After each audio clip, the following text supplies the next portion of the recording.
Welcome to Slay, the podcast where we dive into all aspects of female health, fitness, and life. I'm your host, Louise Hazel, and in today's episode, we'll be diving into the topic of physical education and its impact on young women. In today's conversation, we're going to hear from a woman who is on a mission to revolutionise the way we approach fitness education in schools and beyond.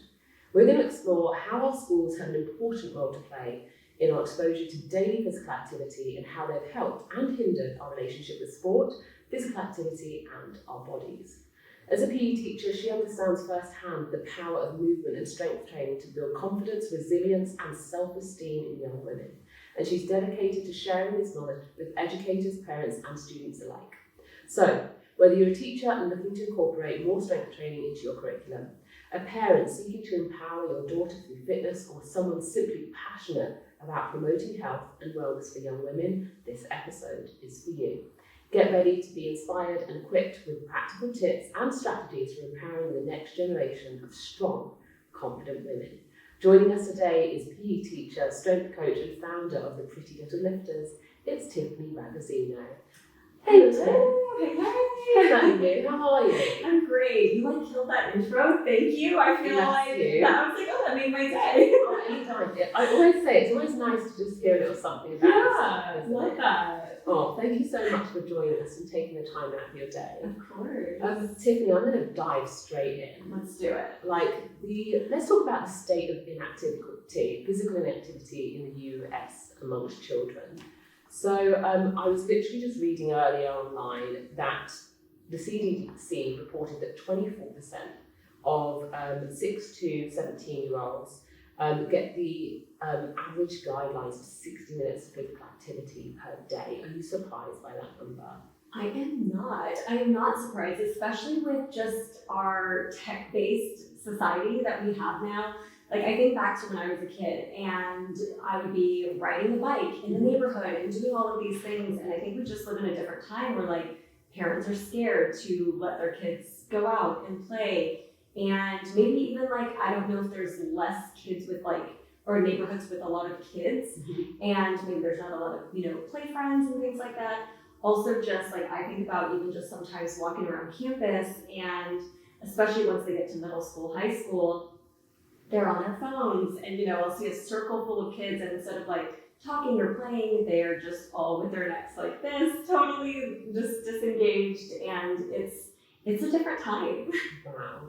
I feel like the interesting thing is, especially having the gym, I've been speaking to a lot of our clients this week, and I feel like everybody can relate, every woman can relate to this topic. Yeah. I think when your experience of school sport was either extremely positive, like mine, do you know what I mean? By the age of 14, I was winning sprint championships, national school champs, captain of the netball team, named sportswoman of the year. But I'm just very, very aware of the fact that was not the case for so many of my friends and so many of the people that I train on an everyday basis. And, I feel like the reality of it is your exposure to sport, that exposure to physical activity that we receive at a young age has such an important role to play on how we feel about ourselves, our bodies, our abilities as adults. Would I be right? Yeah, no, 100%. And it's interesting too, because I think just the way our society is set up, parents are busier now and people are having to work multiple jobs. It's expensive to live places. So I remember growing up and my parents, on the weekend being able to take me to AYSO soccer and play in a league. And yeah, there's parents that do that, but sometimes it's club teams and they're very invested, and you have those group of parents that are yes, and those kids are active, usually year round. Mm-hmm. But then you have some where the parents can't get kids to practice, or there's, can't afford to do whatever it is. And it's just a different time. What was your experience of physical education at school?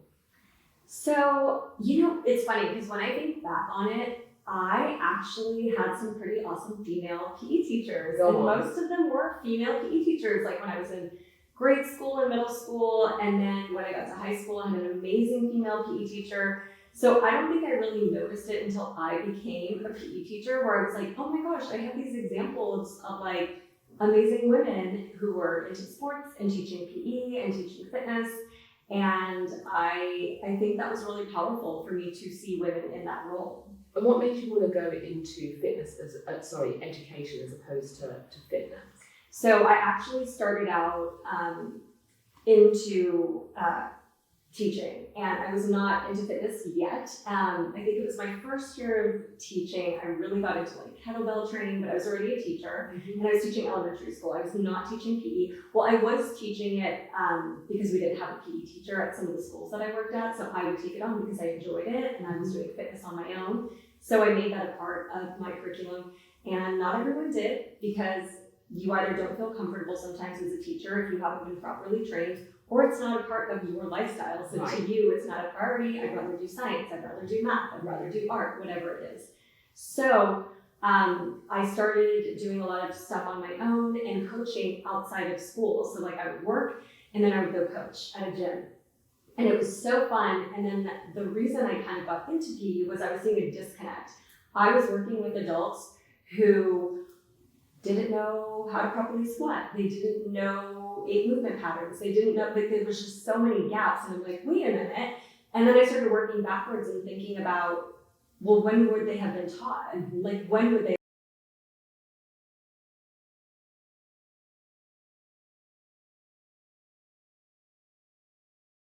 had a good program and like broke this stuff down? For the most part, like you go to a fitness class or anything, you're just learning to move unless you have, like I said, a personal trainer. So to me, the gaps were showing up in education, and I was like, wait a minute, like we have an opportunity in PE, and like nobody's really doing it, or like some are, but it's far and few between, and I hadn't seen any examples of that yet. And so that's when I was like, you know what, maybe it's time for me to step in and kind of fill the gap. Absolutely love that. And so talk me through, I'm a Brit, I know nothing about schools, the curriculum. What is what's mandatory in terms of physical activity for the average school child or teenager? Yeah, so if you're in the elementary, I can't remember off the top of my head, I have it like in a slideshow, but it's by minutes, so they need to have X amount of minutes per like year, per week, let's just say. And so there's X amount of minutes that need to be filled. Once they get into middle school, it is a part, like an actual class. Yeah.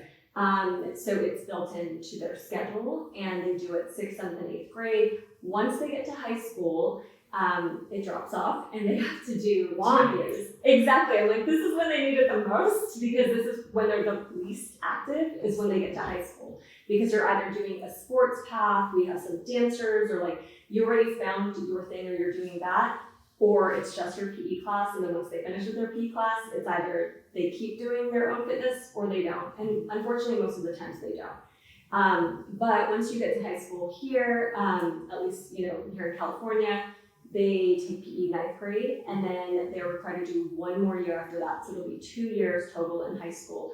But if they are an athlete and they are going to complete X amount of semesters, so let's just say like 4 semesters of a CIF sport, then they can bypass PE and they don't have to do it, which I have feelings about, because I'm doing actual physical education and I'm noticing that some of the athletes, even though they're athletes, they don't know how to do certain things. And we need them to have this foundation because they're out there practicing, some of them probably overtraining and doing different things. I've also heard sometimes afterwards, and this happens a lot with college athletes who have been athletes their whole life, once they stop, they're like, wait a minute, how do I do this on my own? Like, what do I do? How do I move properly? Unless they have a coach that's really showing them, they're also at a deficit as well. I can certainly second that. Yeah, you're an athlete. Yeah. Like, So in the UK, physical education was mandatory up until the age of 16. We had, I think at least 2 hours of PE a week. For me, that wasn't enough.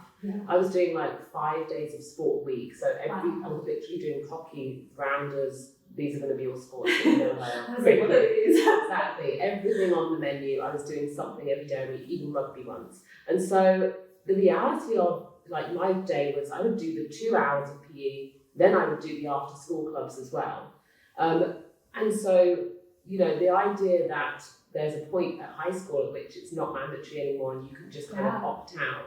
Also, I was chatting to a lot of the ladies in the gym, they were basically saying that unless you were on a sports team, like unless you were doing women's basketball, you just didn't have access to the gym anymore. Yes. Huge problem. Yes, and that is something also that I was trying to change with my program, because for example, I went to a small private high school and I never got to see a weight room. And their weight room had like 3 machines, and that's it. Yeah. And it was only for the athletes. So this was stuff that I was learning for the first time in my 20s, mid to late 20s. And it wasn't until like, I would say even like when I was closer to 30s that I actually really got into like CrossFit and Olympic lifting and really learning how to properly use barbells. And it was just very interesting and seeing those gaps. So are you saying, Tiffany, that the majority of schools are under-equipped by way of like, strength and conditioning equipment, barbells, etc.? 100%, because I will have teachers who see things I post about my school and my program on Instagram, and they're like, wait a minute, like, how did you do this? And it's like, we shouldn't be asking that question. Like, all of us should have like amazing state-of-the-art gyms for our students. And I mean, something to even think about that possibly could be open to the community, or, if they're building these gyms and we have taxpayers paying money, it's like, I would love to see people in the community also be able to access these resources. If I'm being really honest, facilities here in California suck. The Yes. amount of tax that you The pay. real estate, the Yes. taxes, like everything, and that's what makes it so hard is like, we're actually going to be moving to a new campus at the end of the school year. And we're going to lose some facilities, but we're able to take our equipment, we're taking our squat racks, our dumbbells, we're taking our stuff, but, we don't have a proper gym, and we're losing that. And so that's things to think about, that like there's teachers out there who want to do more and want to do better, and we're doing our best with what we have. All of my stuff that I acquired was through donations, through events that I held. And it wasn't until recently, it was like, we have an amazing parent guild at our school who have raised a lot of money, have gotten grants, and that's why we actually have money now for PE. But like prior to that, like my first year, I think it was like $200. Oh my God. So that's why I was like, okay, we are going into hustle mode. I'm having donations. I'm putting out, different like donors' shoes. I held an event with the gym that I currently go to, Live Society. We partnered with Lululemon. Her and I hosted an event and raised over $1,000. I got barbells, I got benches, but it took me doing that. And it's like, we already know teachers are underpaid, but it's like now me having to dig up the time and resources to benefit the community and the kids, which is wild. I feel like what can be written into legislation when it comes to building facilities, when it comes to building schools, I feel like there needs to be a law that stipulates that X amount of space needs to be dedicated to physical activity, whether that be a track, whether it be a gym. It needs to be something that is, built into the planning laws, and there's that. And then the other side is like, let's say that money wasn't an issue. What would you invest in? What would you provide every single school with? Facilities, 100%. Just like a proper, and here's the thing too, like here in California and nationwide, but like each state has their own standards. Like we have standards, and it's like, if you want us to teach these standards, make sure we have everything. Make sure we have an equipment, make sure we have a proper track, make sure we have all of these tools, and some schools have more parent participation in funds than others. That means others that don't, they're not going to have access to the same thing unless that teacher is hustling and sending links out to their family and friends and parents, trying to, get enough money to get whatever they need, whether it's basketballs or dumbbells, So the bare minimum is like what? Basketball court, track, like what we're talking about, gymnasium. It's like if you have, especially like when you get to that middle school, high school level, if you have the CIF sport, like you should have that facility at your school.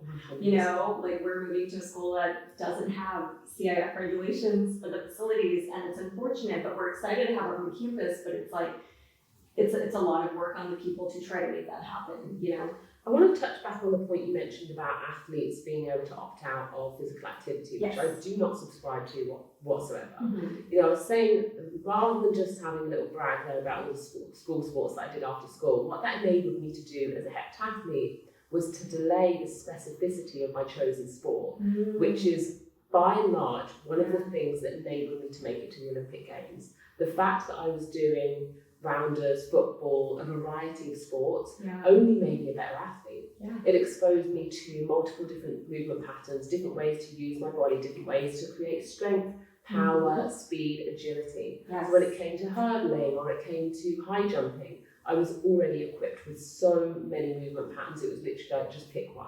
Yep. And so, specializing in one particular sport from a very, very early age can also be really detrimental, not only just to the development of the student athlete, but also to the development of the mentality of the athlete and their identity of an athlete, then believing that perhaps their only value is their ability to hit a ball in tennis or their ability to, score a touchdown.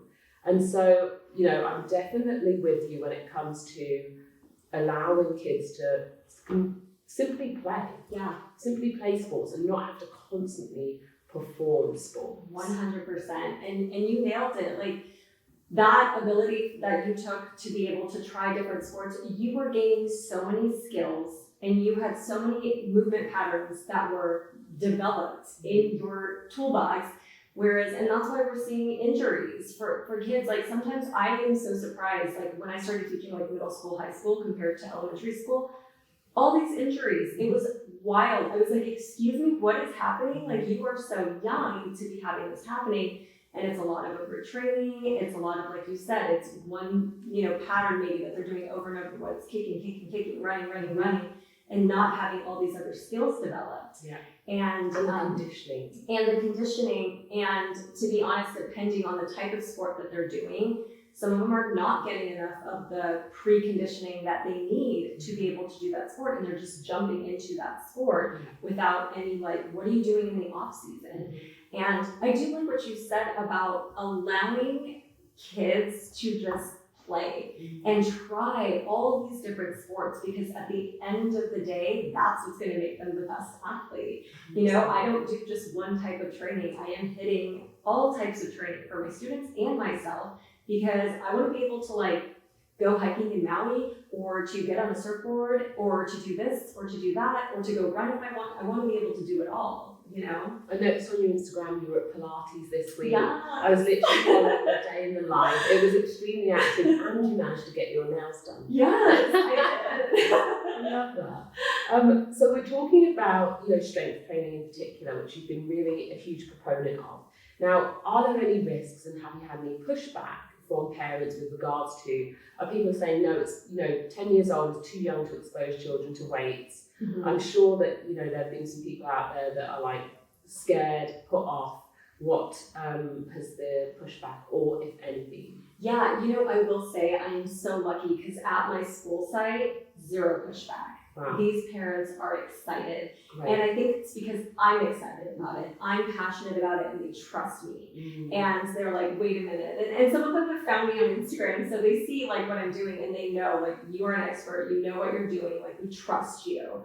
And that I hold, close to my heart. And I think that's kind of the difference of being able to like show like, no, this is the benefit.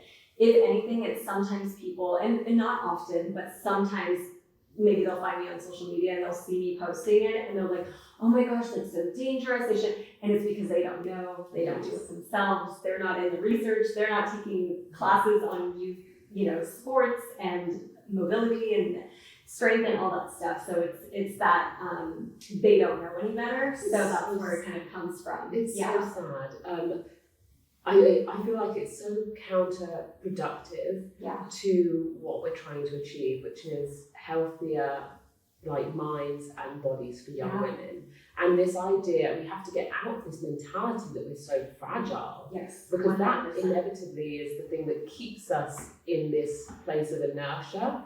And if we look at our parents and our parents' parents, I'm kind of like, wow, we're really in a good place. Our generation of women in our 30s, 40s that are lifting weights are not going to be having and suffering from some of the same ailments of our parents and their parents' generation, simply because we know what it is nowadays to have a strong body. I was explaining to one of the girls in the gym this morning, fitness for women is an absolute baby. Like, how long have we been doing this? Since what? Really didn't take off until the 80s, and that was aerobics. Yeah. It was like aerobics and light weights and all of that shit. And now we moved the needle forward. Yeah. You know, now we're seeing ourselves very much as strong, very much as athletes. And Tiffany, I was so moved to watch your progression with a female athlete this week. We had her doing a military press, push press, and then a jerk. And the, you know, the beautiful thing as I was watching was that there was no fear in this young woman.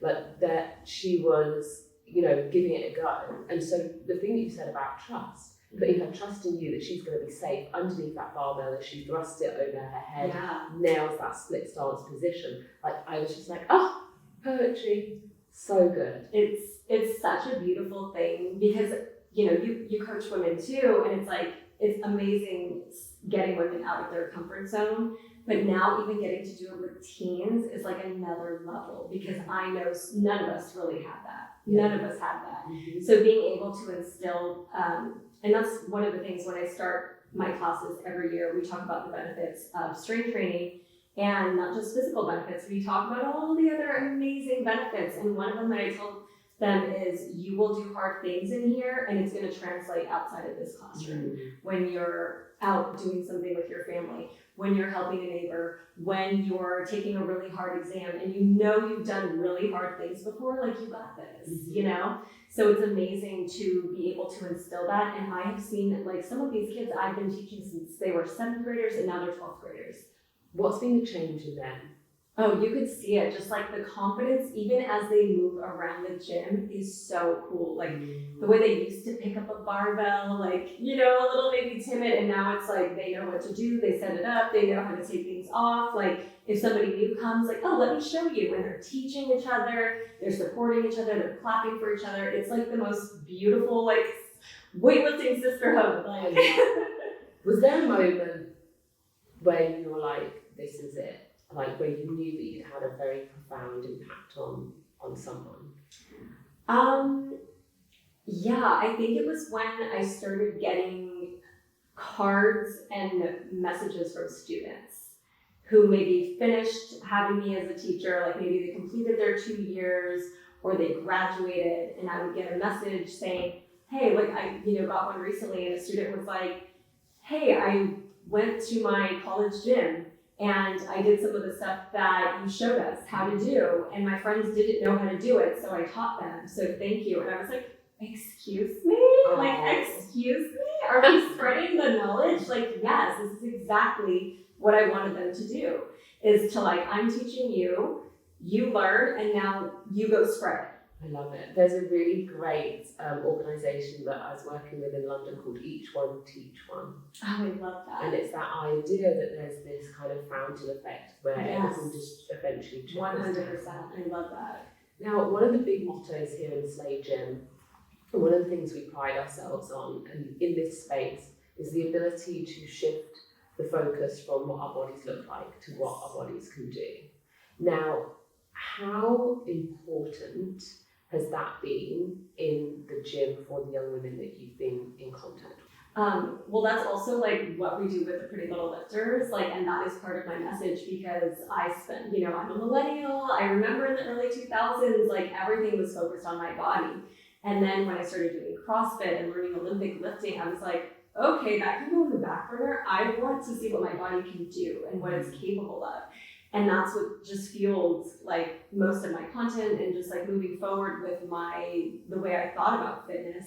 And that was something that I was like, we need to start breaking the cycle. So when I knew I was going to start working with teens, it was a top priority. So we do lessons on this like in class where we're like, it's, you know, there's different reasons people participate in fitness, do movement, but let's shift that so we can do this for the long haul because our bodies are going to change. We're going to age. You're going to be so stressed, like focusing on aesthetics for your whole life. So hearing them worry more about the weight on the barbell instead of the weight on the scale and not even weighing themselves is like a beautiful thing. I'm like, I did my job. Did they walk in with like some, you know, with the weight of all of those myths from like girls' magazines? Is there a certain level of breaking down like those barriers and those walls and the resistance to, you know, strength training?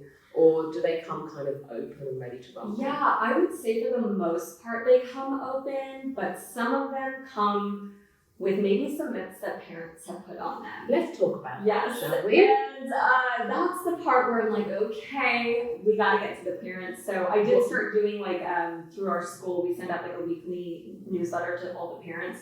So I started a wellness section in there. Amazing. So that's my way to like sprinkle in some things for the parents to understand and to do some unlearning, you know? But I mean, I would have students that, oh, my dad said I shouldn't lift because I'm gonna get too big. And I'm like, ooh, okay, we gotta talk to dad, or let me give you information. So these are my chances to teach them, to break down myths. But I would say, if anything, most of them come from the parents because maybe they're not in the fitness space like you and me. They're not hearing the new ways of thinking. They're wherever they left off, maybe, you know, in terms of like bodies and fitness, that's where they are. They're simply not empowered. And they're not consuming the content that pushes that. It might be the content still, the dieting narrative, losing weight, losing fat, and they're still in that cycle. So I empower and teach my students, like, hey, the things I teach you in here, like, go home and talk about it. Go home and teach your family. And I've had parents say, hey, my daughter came home and taught me this thing, like, thanks for saying that, or like, I'm trying to be more conscious of the words, the language that I'm using and the way I talk about myself. And I'm like, yes, please do that. Because I think that's the number one thing. Like, if you have a mom who's talking badly about her body and criticizing herself all the time in front of their daughter, what do you expect? That daughter's going to internalize that. And that's where these messages come. Of course, they still see things from like TikTok with some of these trends of like, I know there was one recently with like girls not wanting to train their upper body, just lower body, because they didn't want to get too big and bulky.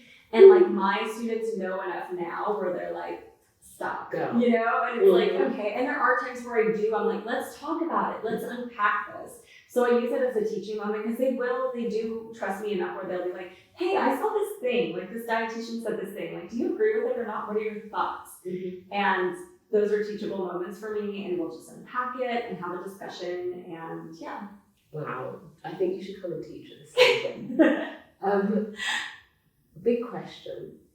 Whose responsibility is it to educate women about their body image? Is it schools? This is a hard one because here's the thing. I want to say it starts at home, but if at home, let's just say a mom, for example, because let's focus on women, if all the messages she's only gotten were negative and very aesthetic focus, that mom doesn't have the tools to then teach their daughter. So it's a really hard thing to answer. So I think that's why it's hard too, is like, I can do all that I can to teach them in schools. And I will say that because of maybe the parents, learning that needs to happen, or they don't have the education, they don't know where to get this information from, and they're probably still processing things themselves that they never even thought about. This is just all they know, right? I do think that I'd like to say, as a teacher, I want to empower teachers to kind of take that role, because we can address the masses in terms of like, I can reach all of these 700 students in some way if I wanted to. And that's an impact right there, right? And it's like, okay, go talk about this at home. Go start this conversation at home. Whereas like, it's much harder to reach all the individual parents with different things going on, different circumstances, different situations. So I think it's like a hard thing of like responsibility, but it's like, I want to say it's like whoever has the tools, maybe. Now, I saw on Instagram this week that you were in one-to-one with one of your yes, my girl Lily, yes. So that was great. So you're not just impacting your students; you're now helping the other members of your faculty. Yes, and you're teaching them better technique, and they, in turn, hopefully, they're interested in perhaps strength and conditioning. It might spur them to go on and do a course, and it might spur them to kind of want more education so that then they can impart that on their class and their students. Yeah, and one thing that I will say on that is that I think is really important is I understand that everyone has their passions, and like mine is like strength training, lifting, like love it. And I think sometimes as educators, like you can get stuck in whatever your passion is. Mm-hmm. And don't get me wrong, like I teach yoga, I do yoga with the kids, we do Pilates, we are on the track, like we are doing different things. But I also, as someone who has coached adults and is staying up to date on research, I understand the importance of strength training lifelong. So I want to, like, any parent or teachers listening, like, even if you're like, oh, this is not my jam, I don't want to teach it, I don't want to learn it, it's like, you got to. Yeah. You know, like we're at a place now where we have research about the importance of muscle as we age, especially women going through menopause. Like there is just so much science behind it that this isn't like, meh, not interested. It's like, well, you might not be interested, but this is so important for everyone to learn, you know? I feel like, you know, we can't kind of harp on enough about the, you know, the realities of the fact that Pilates and yoga are great modalities, but they're not going to get the job done. 100%. And they have a role to play in the overall variety of a plan, but you still need to make sure that you're getting in the gym and putting those muscles under some stress. Yeah. And even using the word muscle, I think, can be really, really a real turn off for women listening to this. And I feel like actually, if you're experiencing that, the idea that a muscle is something to be scared of, that's something to really be exploring. Yeah, you got to reflect on that. Where did that come from? Exactly. And it's really interesting that you were saying earlier that it was the father that said you shouldn't be lifting weights. Mm-hmm. Because typically I would have always thought that it comes, you know, the other way around. And so, you know, some of those, some of the things, some of the shit that we carry with us, you know, can be coming from a variety of different sources. Yeah. So I urge anybody listening to this to really think about what their feelings around strength training are, if they are strength training, if they're not strength training, why are they not strength training? Yeah. Let's have a look. I would love to kind of like unpack that more. Yeah, I know you said so many good gems. The first thing I want you to touch on is you mentioned Pilates and yoga, because I feel like Pilates is very popular right now. They just did a funny little SNL skit on it, right? But I agree with you, and this is like, I literally just did a lesson on Pilates with my students, and we talked about, you know, the 6 different components, and we were talking about muscular endurance, muscular strength, and so they were kind of asking, like, where does Pilates fit? And I was like, it's a muscular endurance. Mm-hmm. You know, you're not getting your muscular strength from there. Like me doing, you know, a 8x5, you know, or something like that, a 5x8 back squats, let's say, for example. That's not the same as me on a reformer for now. You know, it's just not the same. And like, funny story, I had gone to Pilates recently, and after class, this woman was like, oh my gosh, like your muscle definition is amazing. And I needed her to know this is not from Pilates. Yes, thank you. So I told her, I was like, I weight train, I lift heavy 3 days a week. And prior to that, I've been lifting for years. Like, this is something I do once or twice a week in addition. And I work on my flexibility and my muscular endurance. And I am very open and honest. And I tell people that because I was like, please don't look at me and say, oh, I want to look like that, or I want those muscles. Well, I didn't get them here. Yeah, you know, absolutely. Like full transparency. I think, you know, these are one of the things that we're not having a fully wrapped around nuanced conversation about the modalities of training and what we can expect by way of like physical results. And, you know, that sense, I think anyone going from 0 to Pilates is going to feel stronger. Oh yeah, and that 100%. Is like, in my mind, that's an amazing entry. Mm-hmm. But think of it very much as a foundation. Yeah. And then think about how you can build different modalities and different levels of strength and training on top. And just like you were mentioning earlier, as an athlete, you did all these different things. Same thing with our fitness.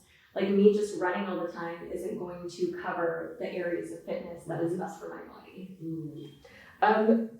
Let's talk about you were mapping out, I think, this week, like training plans. And when you talked about being like a health coach. So wait, you teach health in school. Yes, break down to me what that class entails. Yeah, so basically the foundation of my class is going over like the 8 dimensions of wellness. Mm-hmm. So we start with that. And we talk about like, because normally I think when we think of health, like 9th grade health, you think of like sex ed, don't do drugs, like, you know, it's very like, that's pretty much like the driver. Mm-hmm. And I of course cover that, yes, it's important, but like to me, the thing that is most important is covering those 8 dimensions of wellness and empowering these students to have a well-rounded, balanced life in terms of focusing on like my financial health, my emotional health, what's going on with all of these other areas. This one's suffering right now, so it's going to affect all the areas of my life. So really empowering the students to understand that. I also include that in the newsletter I send home to the families so they can start thinking about it and talking about it. So I would say that's the foundation. We cover nutrition, which I think is like a really big piece to me. I almost think like, yes, and I guess this would be depending on where your, school is, what city, what state, what issues are happening in the community. But like at our school, drug use isn't a heavy issue, so it's like, we're gonna work on the things that, nutrition, so that you can fuel yourself, fuel your training, do well in school, have a focused brain. So it's like those type of things. When you say nutrition, do you guys have practical sessions where you actually cook? I wish. Does this actually happen in the US at all? No, and so like, because it happens in the UK. Really, I'm so jealous. I am so jealous. We're doing that like age 12. Yeah. And every child has to bring in the ingredients with them Oh to like make an apple crumble or a spaghetti That's bolognese. amazing. And it's called home economics. Yes. So, years ago, not ever when I was in school, we did not have home ec. Like when my mom was in school, they had home ec. And I always wanted home ec. Like I was like, I wish we had home ec. And here's the other piece that I think is so important. That would be something that I would love to include in health or just have as a standalone class. Because we're looking in the future, right? So we're giving, for example, I'm giving students the tools to be able to continue fitness throughout their lifetime, right? But what about the nutrition piece? Yes. I can only teach them so much like theoretical stuff and like practice like what could a plate look like and then do it, but like what are the skills? And going back to what you said about like whose responsibility is it? And it's like, okay, you say, oh, the parents, but it's like, what if the parents don't know how to cook? What if they have to do takeout all the time? Who's empowering the kid to learn how to cook and to take care of themselves? And then, as I'm sure you have experienced, you work with adults, and nutrition, I would say, is probably the hardest thing for them over the fitness. Absolutely. Right? There's so many times where the clients will turn up for their 3 to 5 sessions a week, but go home and be completely inadherent when it comes to their nutritional goals, which inevitably just keeps them in that kind of loop and that spiral of the same results. And so when we mesh those two things, that's when we see, the best results physically, mentally, emotionally, sleep, hormones. 100%. And here's the thing, when we talk about nutrition, like in my classes, it's not the aesthetic. Like, we eat this way to look this way or to meet our aesthetic goals. It's like, hey, we talk about these dimensions of wellness. If you want to feel good, guess what? Food can do that for you. When you start paying attention to that, you're going to notice, like, wait, when I eat this way, like, it's fine once in a while, but I notice I feel this, and maybe I don't like that. So getting that transition and, like, having the skill to be able to cook for yourself, like, is such a gift. It sounds like there are some, like, glaringly obvious gaps in the curriculum. Right? Like, I feel like parents can't do it all. At the end of the day, like, we live in a really expensive state. And most people, if you've got 2 parents and you're lucky enough, they're out working. They're trying to put food on the table. And essentially, they're leaving the educators to kind of do that work. But I feel like actually the curriculum could be, and the budgets are obviously, creating a real limit as to what we are actually preparing our young adults for. Yeah, and I mean, I could go on this, and this could be like a whole other podcast about like how much do we actually value education? How much do we actually want our citizens to know how to do? Well, I mean, I'm happy to go there because I'm convinced, and I'm outspoken. I'm convinced that the less we know, the better it is for our economy. Yes. So, if we don't know how to cook, then the more money we're pumping into fast food, restaurants, so on and so forth, the more that is trickling into the pharmaceutical companies that are giving us the medication to deal with things like obesity, type 2 diabetes, heart disease, all of these things that are by and large preventable. Yeah, 100%. So I say that to say the value as a parent of educating yourself and taking it upon yourself to educate your children so that they're not then stuck in a cycle and a loop of being a pawn to the industries like, fast food, pharmaceutical. Yeah. I think the reality of it is when it comes to our health, you're on your own. And if you haven't figured that out by now, then you're actually a victim to the system. Yeah. No conspiracy theories, none of that stuff. It just is what it is. It is what it is. And, I actually posed that question to my health class, and I was like, does our country want us healthy?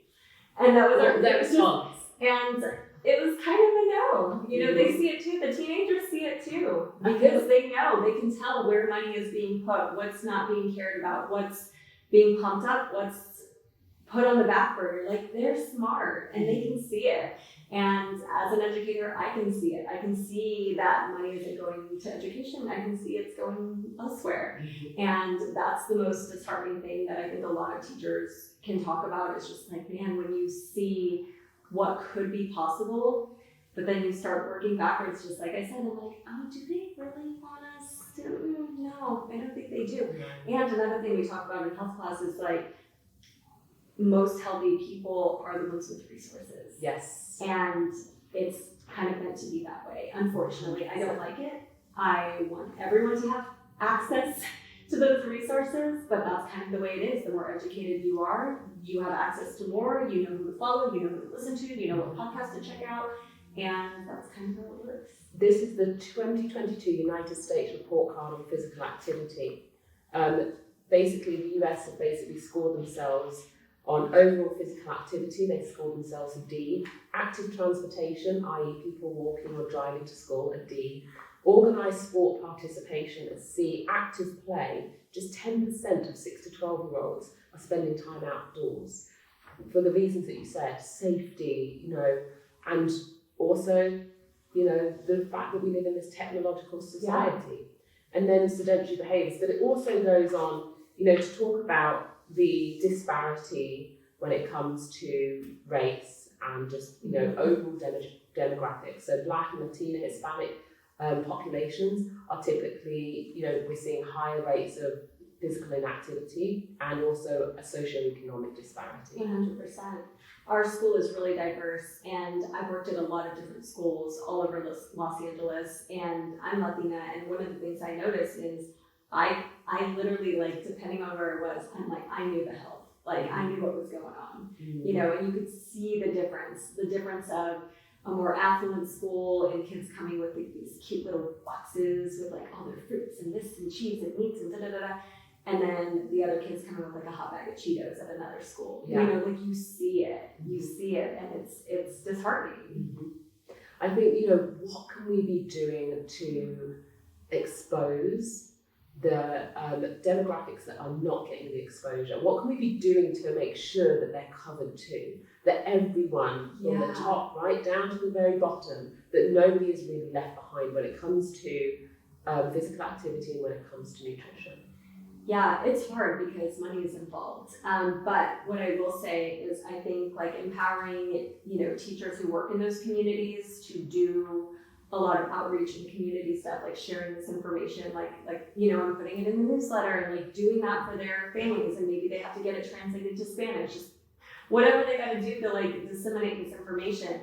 I also think empowering, more BIPOC people to open gyms, affordable gyms in different locations. I mean, there are so many fitness influencers, let's say, but they cater to a very specific population. Like, none of them are going to go to East LA and have an event there for the community, And so I think just being able to open ourselves up to people who maybe wouldn't be your like ideal like client per se, and just like sharing this information and getting out there and because if you do really care about health, it's health for all, or is it health for some? Absolutely. And in my mind, it's health for all. Yeah. So on that note, Tiffany, the question is, what could we do? I've got a space, you've got the knowledge. Yeah.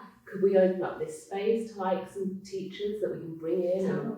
I would love to do something like that. Yeah, and I think, actually it's so funny that you say that, because it's like, I was like, that's part of one of my goals is I want to host workshops for teachers. And like I said, I think it's not about like people aren't like necessarily willing, they just don't know. Like I'd like to give people the benefit of the doubt. Like I'm just gonna assume that you've never done this, you don't know how to do this, you're nervous to do it, you've never been taught, and like empowering them with these tools and doing more professional developments to give them that information, because that one person, like if they have like 40 to 50 kids per class, that's a whole bunch of kids that we can affect, Absolutely. and sending messages home as well, and having them teach what they learned at home, getting, having like family events where the kids and the parents come in for workouts, like just like things like that. And yeah, like having spaces like this, like gyms opening up spaces of like, I pay for everything myself unless it comes from like the school that's paying for like equipment and stuff, but in terms of like PLL stuff, having spaces for people that want to give education to the community at like either a discounted rate or just opening up and having it be your charity for the month, whatever it is. I think like if more spaces could do that, that would be amazing. Because I can't tell you like how many times as a teacher, like I've wanted to work with a group and then they're like, oh, this is our rate. And I'm like, I am a public school teacher. You know, $200, girl.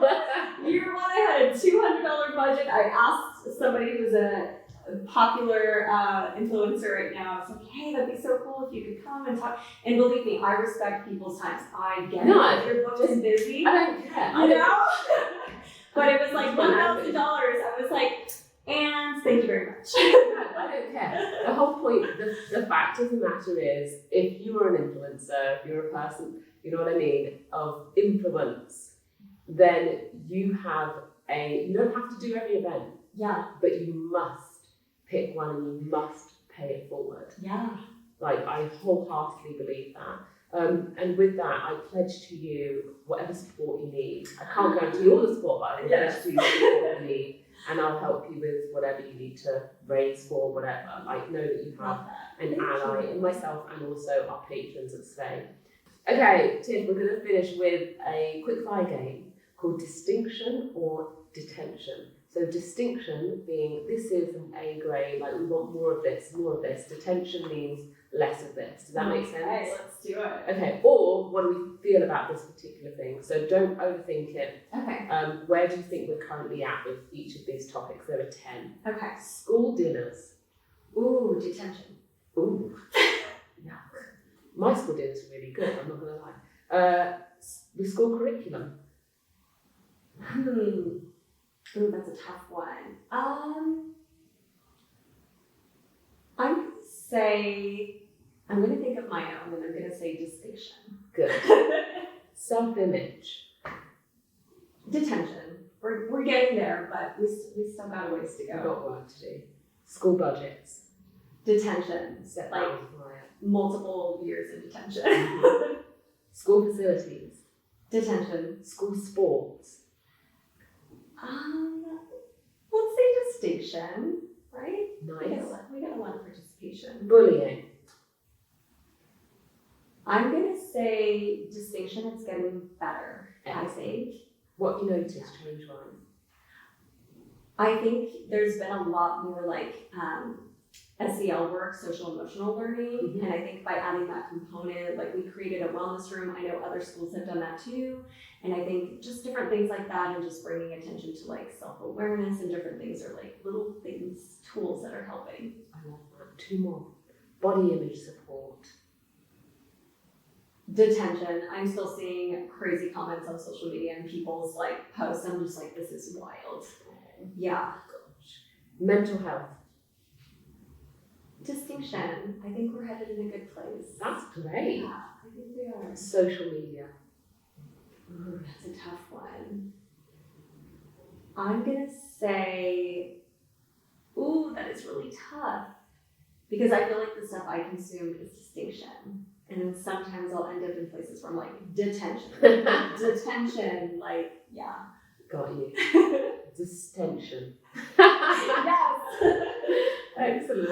Tiffany, thank you so much for joining us on the Slay podcast today. I was thinking today, I was in the gym with one of the girls and I just said, this is what I have to say about you, not all heroes wear capes. Like, I'm really, really proud of the work that you're doing. Keep fighting that good fight and let us know if there's anything that we can help with. Amazing. Well, thank you so much for having me, and especially since you were like right down the road. I was like, oh my gosh, this is perfect. And it's so good to meet you in person. Your energy is like so calm and it makes me feel peaceful. So thank you. Bless you. Don't fall asleep now. So in summary, the earlier we expose young women to a variety of exercise modalities, the better we equip them for life. That concludes this episode of Slay. Stay tuned for more empowering discussions on female health, fitness and life. You can follow me at Ms. Hazel on social media, and you can follow Tiffany at The Pretty Little Lifters. Check out the Slay brand at Slay Athletic, and don't forget to subscribe to the Slay podcast if you haven't done so already on Spotify, and leave us a review. You can also get all the tools and resources from our podcast on the Slay app. You can download it now for free from the App Store and join our online fitness community.